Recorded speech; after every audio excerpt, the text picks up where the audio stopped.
twongeye turatomboye bana b'Imana kuba duhamagara Nyagasani kugira ngo tugire neza ku mpuhwe ze ku izina ry'Imana Data na Mwana na Roho Mutagatifu amen.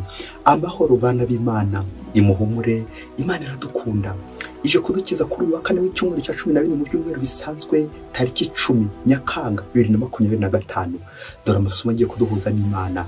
Isomo rya mu gitabo cy'intangiriro umutwe 44 umurongo wa 18 kugeza ku 21, umurongo wa 23 kugeza ku 29, n'umutwe 45 umurongo wa 1 kugeza ku 5. Yuda n'abavandimwe be abahungu ba Yakobo bazi imbere ya Yosefu.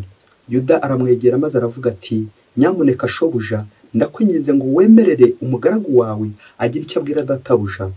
Wirakarira umugaragu wawe nubwo ari nka Farawo ubwe. Databuja ubwe yari yabajije abagaragu be ati, mbese muracyafite so n'umuvandimwe wundi? Nuko dusubiza databuja tuti, dufite umukambwe n'agahererezi yabyaye mu busaza bwe. Uwo bavindimwe yarapfuye, nta mwene nyina wundi asigaranye, kandi data aramukunda. Hanyuma abwiye abagaragu bawe uti, muzamunzanire murebe, umuhererezi wanyu natamanukana namwe ntimuzongera kumbona. Igihe rero dusubiye kwa data, umugaragu wawe twamushikirije ubutumwa bwa databuja. Hanyuma data atubwiye ati, nimusubireyo mujye kuduhahira. Turamusubiza tuti, ntabwo dushobora kumanuka. Icyakora turi kumwe n'umuhererezi wacu twakwemera tukagenda, nawe ntitwabona n'uwo muntu tutari kumwe n'umuhererezi wacu. Nuko umugaragu wawe data aratubwira ati, muzi ko umugore wanjye twabyaranye abana 2 gusa. Umwe naramubuze, hanyuma ndavuga nti nta kabuza yatanyagujwe n'inyamaswa, kandi kugeza ubu sindongera kumubona. None mwongeye kuntwara n'uyu nguyu? Naramuka agize ibyago muzatuma imvi zanjye nzimanukana ishavu ikuzimu. Nuko Yosefu ananirwa kwitsinda imbere yabo bari kumwe bose, arangurijwe ati, nimusore abantu bose mbabise. Nuko ntihagira usigara iruhande rwe igihe Yosefu yibwiraga bene se, maze araboroga arira. Nuko abanyamisiri baramwumva ndetse nabo mu ngoro ya Farawo. Yosefu abwira bene se ati, ndi Yosefu, data aracyariho? Nuko bene se ntibashobora kumusubiza kuko badagadwaga imbere ye. Maze Yosefu abwira bene se ati, nimwigire hino. Nuko baramwegera. Aravuga ati, ndi Yosefu umuvandimwe wanyu mwaguze mu Misiri. Noneho nimushira agahinda kandi mwibabazwa nuko mwangurishije hano. Ni Imana yanyohereje imbere yanyu kugira ngo ndamire ubuzima bwanyu. Iryo ni ijambo ry'Imana. Zaburi ni 105. Nimwibutse ibikorwa bihebuje by'Uhoraho. Uhoraho ateza inzara mu gihugu, ibyo kurya birabura. Abanza kohereza umuntu Yosefu wari umaze kugurwa bucakara. Ibirenge bye babihesha ingoyi, ijosi rye baryambika iminyururu, kugeza ubwo ijambo ry'Uhoraho rigaragaje ko ari umwere. Umwami ategeka kumuboha, umutegetsi w'amahanga aramufunguza, amugira umugenga w'urugo rwe, umutegetsi w'ibintu bye byose. Nimwibutse ibikorwa bihebuje by'Uhoraho. Nyagasani Yezu nabane namwe. Amagambo y'Ivanjili ntagatifu yanditswe na Matayo umutwe wa 10 umurongo wa 7 kugeza ku 15. Muri icyo gihe Yezu yabwiye intumwa ze 12 ati, aho munyura muvuge ko ingoma y'ijuru yegereje. Mukize abarwayi, muzura abapfuye, abembe mubakize, mwirukane roho mbi. Mwahawe ku buntu, mutange ku buntu. Ntimwitwaze zahabu, feza cyangwa ibiceri mu mikandara yanyu. Ntimujyane kandi uruhago rw'urugendo, amakanzu 2 cyangwa inkweto, habe n'inkoni, kuko umukozi akwiye ifunguro. Aho mugeze mu mujyi cyangwa mu rusisiro, mujye mubaririza umuntu ukwiriye kubakira, maze mugumiwe kugeza igihe muzagendera. Nimugera iwe mumwifuriza amahoro. Niba urwo rugo ruyakwiye, amahoro yanyu azarutahemo. Niba rutayakwiye, amahoro yanyu azabagarukira. Nibanga kubakira no kumva amagambo yanyu, muve muri urwo rugo cyangwa muri uwo mujyi mukunguta umukungugu wo ku birenge byanyu. Ndababwira ukuri, ku munsi w'urubanza Sodoma na Gomora bizadohorerwa kurusha uwo mujyi. Iyo ni Ivanjili ntagatifu. Abayoboke b'Imana, nimugira amahoro. Aha tugeze ni kuri buri munsi. Ongera ufungure buri munsi, ufungure buri munsi, ufungure abandi buri munsi, ineza y'Imana buri munsi. Muri no minsi abantu benshi basigaye bari kuririmba ijambo vision. Bishatse kuvuga icyerekezo, ariko uko tugenda tubiririmba naniko abantu benshi bari kurushaho kugira division. Amagambo abiri mu gihe uri kuyumva, hari vision hari na division. viziyo ni icyerekezo aho uri kugana, naho diviziyo ni amacakubiri nyine byari n'ibikubuza kugana kuri cya cyerekezo. Amacakubiri ufite intumbero yihe? Ese iwawe hari viziyo cyangwa ni diviziyo? Navuga amacakubiri, amanyanga, amatiku, bya bindi bituma utagera ku ntego wihaye y'ubuzima. Amasomo twategura uno munsi afite intego nyine, ni intego wundi, viziyo. Ese viziyo ni iyihe? Viziyo bishatse kuvuga nanone ubutumwa. Uri kuva he, uri kujya hehe? Ese ni iki kizakugeza hariya? Ibi byose nibazo ugomba kwibaza kugira ngo iyi ntego isigasire y'ubutumwa. Intego yawe ni iyihe? Turaza gusoza tubona ko umuntu wese agomba kugira intego y'ubuzima. Intego yawe ni iyihe? Kugira twibutse ko twese turi hano ku isi ngaho turi guhitegurira kwerekeza mu ijuru. Intego yacu ngiye nk'abantu kuzajya mu ijuru. Twaremwe twese kuzajya mu ijuru, niho tuzishima iteka. Amen, amen, amen. Intego remezo y'amasomo y'uyu munsi twayivanye cyane cyane mu isomo rya mbere, aho Yosefu yishuriye bene se akabwira ubutumwa bwe. Intego ye kugira ngo agere mu Misiri hari icyabiteye. Ingingo remezo rero tugiye kuzirikana iritwa ngo menya intego yawe, nanone ariko uyigereho. Gera ku cyo wifuza. Indoto zawe ni izihe? Yavuze indoto ntabwo ari ugusinzira ngo uze gukanguka hari ibintu wumvise nijoro, ahubwo uri kugana hehe? Ufite ikihe cyerekezo? Intego yawe ni iyihe? Ukomeze kuyisigasira. Turaza kubona ko ibyo duhona byo mu buzima, ibyago, gahinda, ibitotezo, ari bigenda bidusigasira kugira ngo izo ntego zacu tuzigereho. Ariko akenshi ubuzima bwacu burangwa no kwinubira ibyago, aturi yarampemukiye, nyamara ntuze kumenya ko ari inzira Imana guciraga. Rero niwe nawe ujye uhura n'ibyago mu nzira unyuramo, ujye uvuga uti wasanga ari Nyagasani wari uteguye umugambi kugira ngo bizagendere, kugira ngo uzagere hariya. Intego yawe ni iyihe? Komeza isigasire. Turumva Yosefu na Yezu bafite intego. Mu isomo rya mbere twumvise Yosefu nyuma yuko ageze mu Misiri agurishijwe na bene se, babandi koko bavandimwe, babandi musangira, bo bakaba bari kugusandaza, baramugurishije. Turumva uburyo bageze mu Misiri kubera ikibazo cy'inzara. Nanone muramva ko ari ibyago n'ubundi bigikomeza kugenda byiyongera, bigatuma noneho bazabonana na Yosefu wawundi bagurishije. Kora nawe foto umuntu maze kumugambanira, umaze nanjye kuvuga kumwica, ariko wajya kubona ukabona ugiye gukuramira. Yosefu rero arahumuriza bene se kuko barimo bababaye, bari bashavuye, bibaza aho bazamuhinguka. Nibwo Yosefu asoje ababwira intego y'uno munsi, birumvikana mare n'ikiniga ati ni Imana yanyohereje ahangaha mu Misiri kugira ngo ndamire ubuzima bwanyu. Amen, amen, amen, amen. Ese mu Kristo muvandimwe, aho uri ni Imana hakohereje kugira ngo uramire bene wanyu, kugira ngo uramire bagenzi bawe, kugira ngo uramire urugo rwawe, kugira ngo uramire abo ushinzwe. Wasanga ushisha abandi bari gushira, wasanga uri mu bayobozi bayoborera kuzimu, kandi ukibagirwa intego yawe Nyagasani yaguhaye ati jya muri uno mwanya kugira ngo uzagere ahangaha, jya muri uno mwanya kugira ngo uzafashe ubu butumwa, jya muri uno mwanya kugira ngo nguhe ubutumwa uzafashe kuri abantu, uzabangereza ahangaha. Yosefu urakoze ko yishuriye bene data, bityo ukabibutsa ubutumwa bwawe. Yosefu bishatse kuvuga izina rye, umuntu uzamura abandi. Byabibaje rero kubona witwa Yosefu arumanura abandi, arukandagira abandi, birababaje. Iyo foto ntikagaragara iwawe Yosefu we. Yosefu, ubutumwa bwawe ni ukuzamura abandi. Zaburi y'uno munsi nayo iraduha incamake y'urugendo rwa Yosefu, uburyo bamugurishije, uburyo bamufunze, ariko n'uburyo yaje gufungurwa kubera ubuhanga bwe, kumenya gushishoza, gusobanura n'inzozi. Iyi nkuru muracyayibuka neza, uburyo yaje kugera kwa Farawo akamunya ikigega ukomeye, none baje bamusanga ati nimwibutse ibikorwa bihebuje by'Uhoraho. Amen, amen, amen, amen. Nivanjira tubwira intego ya Yezu ubwo yatoye intumwa 12 kujo twabyumvaga, hanyuma yarangiza akazivuga amazina y'akazi hano ubutumwa ati nimugende. Ubutumwa nta bundi bushingiye ku bintu bibiri: kwirukana ikibi ndetse no gukiza abantu. Ngizi inzira babwiye, ngibyo ababujije, ngibi nibyo babwiye gukora kugira ngo ubutumwa bazabutunganye neza, utaremerera abantu. Kuvuga ko ingoma y'Imana yegereje, ibintu byose bishingiye kuvuga ko ingoma y'Imana iri aho hantu. Ubutumwa bwawe rero nawe buravuga kuvuga ko Imana ihari, Imana ikiza, Imana ikunda abantu, Imana yita ku muryango wayo, Imana iri kumwe natwe.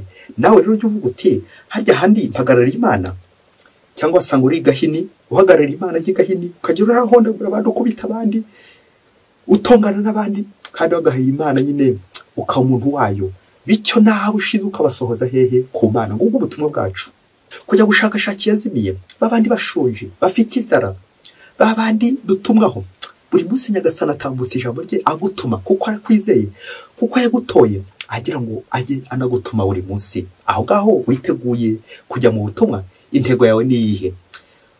Iyo ugiye mu ishuri ukabaza abana bati harya uzaba iki, umwana akubwira ati nzaba muganga, ngewe nzaba padiri, ngewe nzaba masera, ngewe nzaba umufurere, ngewe nzaba umucuruzi ukomeye, nzaba umupolisi, nzaba umusirikare, nzaba umworozi, nzaba, buri wese agakubwira icyo azaba cyo. Ese wowe koko urumva warasoje urugendo rwararangiye? Buri wese agomba kugira intumbero, intego yawe ukayisigasira, ariko ntizatandukane ya Yozefu. Ndahangaha kubera mwebwe, ndahangaha kubera ko ngamije kuramira ubuzima bwanyu, kwitanga ndetse no kwitangira aho ushinzwe. Umunsi umwe ngo umwana mu ishuri, mubyeyi ubuhamya bukurikire, ari igihe bwaza kugira aho bugukura bukajya naho bukugeza, bitewe n'intego nawe ufite, cyangwa bitewe n'abajya biyicamo, abandi bakitambika mu ntego yawe, mu mubano wawe, mu isezerano ryawe. Umunsi umwe hirya kure cyane muri Afurika, ngo umwana yari afite umugambi, intego yo kuzaba umupadiri. Nk'uko urugendo rutangira rwo kuba umupadiri rutangira mu iseminari nto aho bishoboka, wa mwana rero ngo yagomba kujya gukora ikizamini cya seminari. Ngo noneho agezeyo agiye kugikora, baza kumubwira ko imyaka yarenze, yabaye myinshi, ko mu iseminari bagira imyaka mike cyane bafatiraho kugira ngo barere nyine abakiri bato cyane. Ugasanga imyaka yararenze ntibamwemereye, ararakara cyane, arabisha, bitewe n'uri kushorishora, arabisha bikomeye. Biza kurangira arangije amashuri yisumbuye, asaba kuzajya mu iseminari nkuru, dore ko yari afite intego yo kuzaba padiri. Nuko ngo ajye atangira iseminari nkuru, ngo agira atya, baza kumwirukana. Azize iki? Ngo azize amanota makeya. Nabwo nanone koko aribaza ati koko Nyagasani, ko twavugaye Nyagasani ko azaba padiri, none koko ko mbibuze kubera amanota, umutwe ntubiriye. Nuko arataha yivovota, bamwirukanye. Nuko ngo inshuti ye bari barigaye muri segonderi wiza kumutuma ko hari umwanya yabonye ashaka gutambuka mu iseminari yaho ngaho kugira ngo bazaba padiri. Nuko ageze muri iyo seminari ngo baza kumuroga, mu kumuhungisha muri icyo gihugu, ajya kwivuza. Ngo aho amariye gukira muri icyo gihugu, baza kumenya ko hari n'iseminari nkuru yamufasha bityo akitegura. Amaze gukira, nuko yinjira muri ya seminari. Igihe kigeze agiye guhabwa ubupadiri, abisoje neza, muri cya gihugu hatera intambara ikomeye cyane. Nuko rero ibyo kuba padiri birarangiye, batangira no gukizwa n'amaguru bahunga. Nuko mu gihe bagiye guhunga, ngo umukuru w'umuryango aravuga ati uko biri kose reka dukore ibishoboka byose tubaho ubupadiri, byibuze mupfe muri abapadiri, byazadufasha no mu buhungiro kumenya uburyo dutagatifuza imbaga y'Imana niba twaragezeyo. Nuko ngo ako kanya bahita babaha ubupadiri. Ubupadiri nanjye kuvuga bwihuse, ariko atari ukugira ngo bazapfara abapadiri, ahubwo ari ukugira ngo byibuze mu buhungiro bagiyemo bizashoboke ko bashobora no gukoramo ubutumwa nk'abapadiri nyine. Nuko mu seminari nyuma y'ibyo byose ababugezeho, abageze ku bupadiri, ya ntego ye abayigezeho. Nuko ngo kumuha ijambo ati bishoboke ko intambara imaze gucisha make, bamuhereza ijambo kugira ngo avuge ku rususi inzira anyuzemo y'umuhamagaro we. Bamwe bari biteze ko muri iryo jambo aza kuvuna cyangwa akavuga abantu bamuhemukiye, abavuga n'aba bavuma. Nuko agiye kuvuga aravuga ati nje gusabira umugisha abantu bose bafashije muri ino nzira. Mbere na mbere ndashimira umupadiri wari uri mu ijonjora ryo mu iseminari ntoya, watumye ntajya mu iseminari ntoya ako kanya ngo ntangire, kuko bari guhita banyirukana kubera ko umutwe wanjye nta byari birimo neza, navaga mu mutwe, nari ndi kuva mu mutwe. Ubwo rero yamfashije, nubwo nagiye mutuka ndetse nkamutuka ku babyeyi, ariko yaramfashije bituma njya kwiga ahandi. Aho handi rero icyo yamfashije, uwo twamenyanye, hari umukobwa twamenyanye, niwe agiye ndangira nyuma y'uko bamaze kundoga, nyuma y'uko maze guhura n'ibibazo, niwe agiye undangira iseminari yindi aho nize. urumva ko umukobwa yangiriye akamaro kandi akiza kwinjirira muri iryo shuri ntabwo nari kumenya iyo bweze.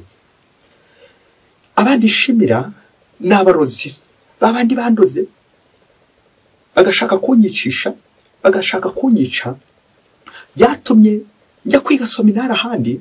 Iyo ni inzira banciraga. Ikindi kandi iyo ntambara itakiza kuba, iriya ntambara yatumye bampa ubupadiri, kandi koko sinari mbikwiye icyo gihe. Izo nzira zose nanyuzemo, abo bose bafashije kuko kugera ku ntego yanjye y'ubupadiri. Dushimira Imana. Nuko ubwo buhamya neza bagumvise barahumurizwa, dore ko bari biteze ko yivuna abarozi, abamuhemukiye, abagiye bitambika muri uwo mugambi. None koko yabonyemo igisubizo. Bayoboke b'Imana, Yezu Kristo akuzwe. Mu kuzirikana kuri ubu buhamya, reka tuzirikane ibintu bitatu biza kongera kugufasha kureba nawe intego yawe. Ese wayigezeho bigenze bite? Ni bande bagufashe kugera ku ntego? Abo mwahuriye nabo mu nzira bakagutambamira ni bande? Icya mbere, reka tuzirikane ku bantu badutambamira mu migambi yacu, mu ntego zacu, babarozi, babantu batubwira nabi, babantu batwangira, babantu tutaba turi kumwe, babantu bakugambaniye, babantu bagiye bashaka gukwica. Abo bose nabo ni inzira Imana yaguciraga, bya byago, yanzara mu Misiri, kwa gufungwa, kwa gutotezwa, ibyo byose ni inzira Imana yagenda igucira. Dusaba inema yo kuvoma mu byago inzira y'Imana, ukuboko kw'Imana tukubona aho ngaho. Ibyago nayo ni inzira nziza idufasha kwisukura kugira ngo zandego zacu tuzazigereho. Abo bose bafite uko bagiye bagucira inzira. Bene se wa Yozefu bafite uburyo bagiye bacira Yozefu inzira, cyagiye bumugurisha, ariko ni uri kubaramira. Ndi hano kugira ngo ndabire ubuzima bwanyu, nicyo cyanzanye. Ngintego ya Yozefu, ariko yaciye mu nzira nyinshi cyane, yaciye muri prison, baramugurisha n'ibindi byinshi cyane. None Yozefu yageze ku ntego. Nawe rero ujye wirinda kwivuna abanzi bawe.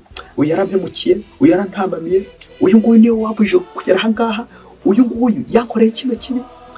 Wamenye ko ari inzira z'Imana. Iyawe utataga umwanya, ibyo byose ukabyakira nk'inzira y'Imana yashatse ko inyurizamo umuhamagaro wayo, inyurizamo intego yawe, wakishimye. Yego nyine ntawishimira ibyago, ntawishimira abamuhemukira n'abamugambanira, ariko nanone yaba uzi ko bishoboye ko ari isukuriro ryawe kugira ngo uzagere aheza washakaga, Imana ikwifuza, warasukuwe, umeze neza kubera Imana. Icya kabiri twazirikana, ni umuntu wese mu buzima ugomba kwiha intego. Buri munsi ukiha intego y'umunsi, ukagira intego y'icyumweru, ukagira intego y'ukwezi, ukagira intego y'umwaka, intego y'imyaka 5, intego y'imyaka 10. Ati ngewe bizagenda bityo ukabishyira mu mutwe wawe, ukabitegura. Uwo ikintu wateguye, Imana nayo igiha umugisha, kuko Imana turategura tugateganya, ariko Imana ikaba ari yuzuza. Intego y'umunsi, buri munsi ujya wiha intego. Kandi ikigaragara, niba wihaye intego koko ukabwira Imana uti Nyagasani bifashemo, Imana ikomeza kugenda ikunyuza izindi nzira, amaherezo byasezerano bikazuzura, kuko Imana ni fidèle, ni ndahemuka ku izerano ryayo. Icya gatatu twazirikana n'amagambo ya Mutagatifu Bernard, we yanditse ku rugi rwe ati, Bernard waje gukora iki hano? Waje gukora iki? Nawe rero uze kureba ku muryango w'inzu yawe wanditse uti, Masumbuko waje gukora iki hano? Padiri Masumbuko waje gukora iki hano? Uri gukora iki hano? Nta kintu no kugira ngo ugira uzaramira. Waje gukora iki hano? Yawe buri munsi twabyukaga ukaba wanditse muri telefone yawe ati, harya naje gukora iki hano? Ndi gukora iki hano kuri aka kazi? Kuki ndi muri uno mwanya? Ese ndi muri uno mwanya kugira ngo ukihe intego yawe ni iyihe? Waje gukora iki? Bernard waje gukora iki? Nawe rero ukomeze wibaza ikintu waje gukora. Waje gukora iki kwisi ubundi? Waje gukora iki muri ako kazi? Ninde wagutumye? Intego yawe ni iyihe? Wasanga uri nk'amaneko, wasanga uri nk'indorerezi. Intego yawe ni iyihe mubyeyi muri ako kazi? Waje gukora iki? Uze guhashyira izina ryawe uti, naje gukora iki? Ahangaha waje gukora iki? Uri mu ishuri waje gukora iki? Uri ku kazi waje gukora iki? Ngwifurije amahoro, Nyagasani akomeze gusigasira imigambi yawe, intego zawe, maze zimwerekereho, zimuganeho buri munsi. L'homme propose, Dieu dispose, mais Satan disperse. Ngo umuntu arateganya, agategura, Imana ikuzuza, ariko hagati aho shitani nayo ibiri gukubita agatoki kandi ati yaba nari ngubonye biriya nkabizitira, yaba nari ngubonye biriya byose nkabiburizamo. Ngiye ibintu bya shitani mwabyeyi, ariko erezoma turi kumwe n'Imana kandi iradukunda, irifuza ko twagera heza. Ndahandi heza usibye mu ijuru. Niyo ntego yacu nk'abakristo, kuzagera mu ijuru. Amen. Mwese Imana ibahe umugisha. Imana Data na Mwana na Roho Mutagatifu. Amen. Padiri Musumukora Silas wa Diyosezi ya Cyangugu.